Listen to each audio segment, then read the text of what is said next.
Osbournes' tough budget included a VAT rise to 20%, with public spending and welfare cuts to be detailed in the autumn.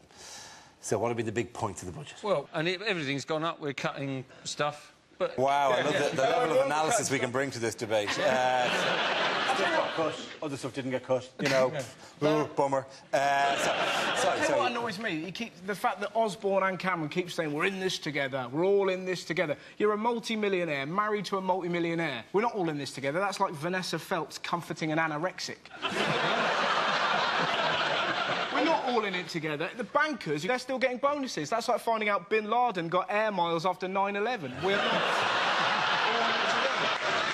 The timing of the budget is terrible, though, because I think when they announced this, which was 6 weeks ago, they assumed that this week would be on a wave of national euphoria as England swept majestically into the next bit of the World Cup. And it's all gone. I mean, the only thing that could actually make the timing of it worse was, say, if a British company was pouring oil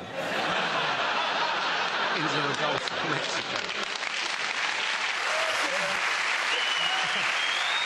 On the timing front, though, why not just hold it one day later? Why not just hold it at 3 o'clock on the Wednesday? Because then you could bring in anything. Nobody's going to be watching. And meanwhile, on BBC 4, you can watch the budget. Nah. I mean, he could be there going, you know, swinging cuts, usual stuff, fat people into camps. And he could have said anything, and for the match was on, and nobody would have seen it. Like, I think that's quite a good idea, though, fat people into camps. What a fantastic idea. In fact, let's go a stage further. Let's give homeless people money to knock food out of fat people's hands. One thing they said as well is, like, in these times of austerity, to get through it, everyone's going to have to be very creative. And I've already started thinking like that. You know the way they say there's no such thing as a free meal? I found you go into gastropubs with one of these. That's not always the case. So, bear that in mind. Think outside the box. You can also tell that how bad things are, because I suspect that George Osbourne is at that moment saying, look, we've no money, I can't even afford a new briefcase. Why do they hold it up? No one else does that before their day of work. You don't see a butcher holding up a pig before he leaves.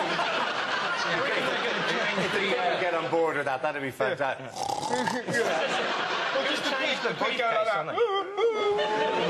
He was basically asking the public, where are the cuts going to come? He wanted to know from the public. And you're thinking, he's only been in the job for a month and he's already run out of ideas. You know, it's not our job to tell him how to do his job. That's not why we didn't actually elect him.